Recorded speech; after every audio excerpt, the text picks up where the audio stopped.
네, 안녕하세요. 저는 광명교회에서 사목하고 있는 민숙희 마가렛 사제입니다. 온 생명들과 함께 더불어 예배드리는 공동체를 꿈꾸고 있고요. 지금 우리 광명교회가 그런 사목을 시도하고 있습니다.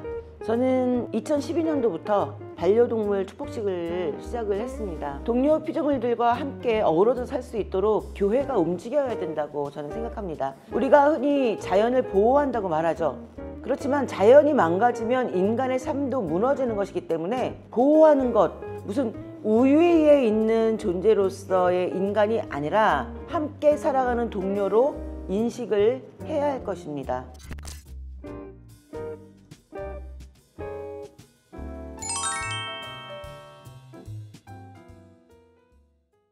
우리가 스스로 우리를 하느님의 자녀라고 말합니다. 그러면 나는 자녀인데 그럼 하느님은 어떤 분인가를 좀 생각해 봐야 되겠습니다.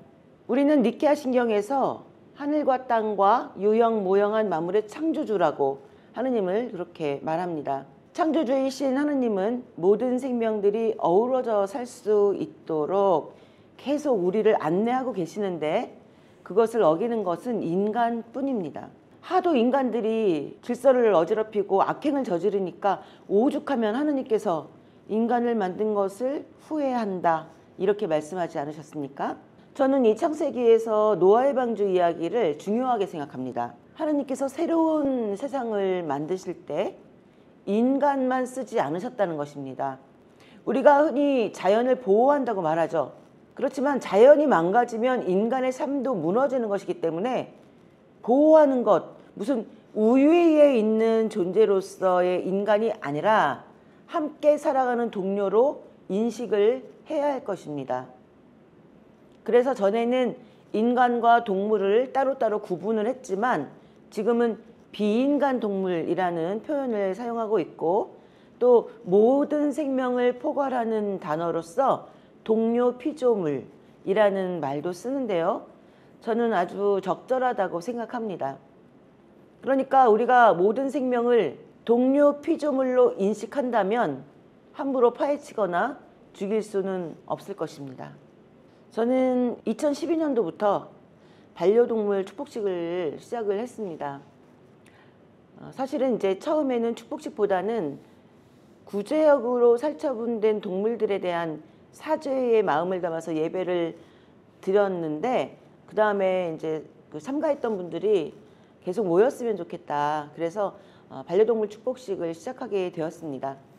동료 피조물들과 함께 어우러져 살 수 있도록 교회가 움직여야 된다고 저는 생각합니다. 그래서 지금 있는 광명교회는 공동체가 같이 노력한 결과 23년도에 녹색교회로 선정이 되었습니다. 이것은 녹색교회로 선정이 되어서 기분이 좋다 이렇게 끝나는 것이 아니라 교회의 문화를 바꾸고 그리고 친환경적인 교회로 가는 그런 운동이 되었기 때문에 교회에 아주 좋은 영향을 끼쳤습니다. 그래서 저는 다른 교회도 녹색교회 운동에 좀 활발히 참여를 해주시면 많은 새로운 교인들도 품게 되고 또 교회 문화가 상당히 발전적으로 바뀐다는 것을 직접 보게 될 것이라고 저는 생각을 합니다. 다스려라 하는 것은 하나님께서 인간을 다스리는 것처럼 하나님께서 피조 세상을 다스리는 것처럼 우리에게 그 권한을 위임해 주신 것인데 사실 그 다스려라 하는 단어 때문에 잘못 생각해서 함부로 니네 마음대로 해도 된다 이렇게 받아들이는 사람들이 있어요. 근데 그것은 다스리라는 것은 하나님의 마음으로 잘 지키라는 말씀이거든요. 청지기의 그런 직분과 같은 것과 같은 맥락입니다. 그렇기 때문에 우리 마음대로 하는 것이 아니라 하나님께로부터 그 권한을 위임받아서 우리가 직접 돌보고 잘 살아갈 수 있도록 다스리라는 뜻이지 함부로 하라는 그런 뜻은 아닙니다. 우리가 인간에 의해서 파괴되는 동료 피조물의 세계들을 많이 보아왔습니다.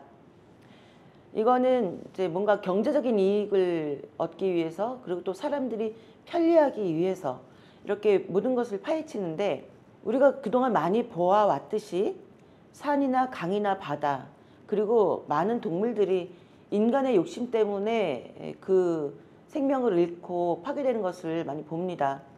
이것은 하나님께서 우리에게 다스려라 하신 그 명령을 잘 지키지 못하고 있다는 증거입니다. 하나님의 마음으로 우리가 피조세계들을 보게 되면은 그렇게 함부로 파헤칠 수가 없죠.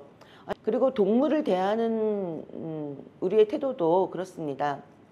저도 자유롭지는 못하지만 동물을 인간의 입맛 때문에 함부로 죽이는 일, 이거는 정말 다시 한번 생각해 봐야 하는 문제입니다.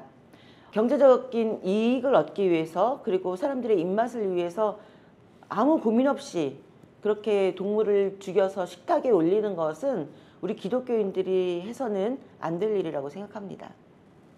일단 우리가 지금까지 생활해왔던 패턴을 전환하지 않으면 이 기후 위기로, 아니죠, 이미 벌써 기후 재앙으로 왔는데 이것을 돌이키기가 어렵겠다라는 것입니다.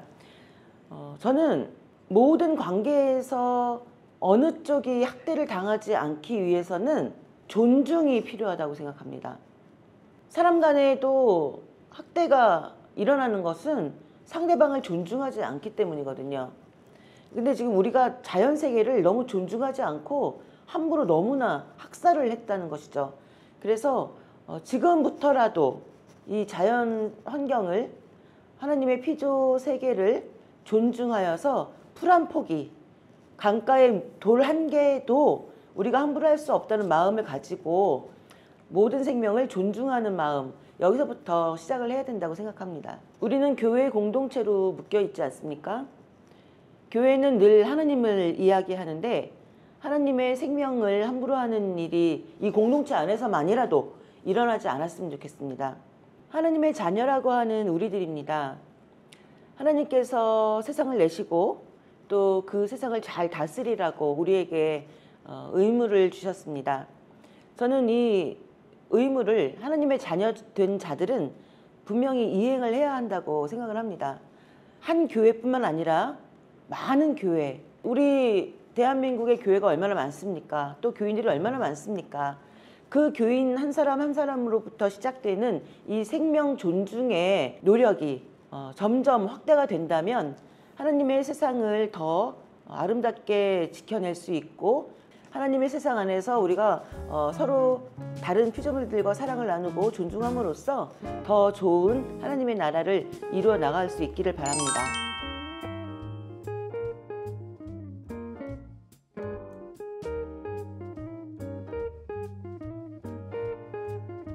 여기는 호두랑 코코랑 또리가 살고 있어요. 바깥에는 또 다롱이랑 화이트랑 이쁜이랑 너구리랑 회돌이랑 오고 있는데 재미있고 병원비로 돈이 많이 들어가고 있습니다. 노묘들에게는 많이 되죠. 아, 썸머도 얼마 안 남았는데. 돈 모아놔.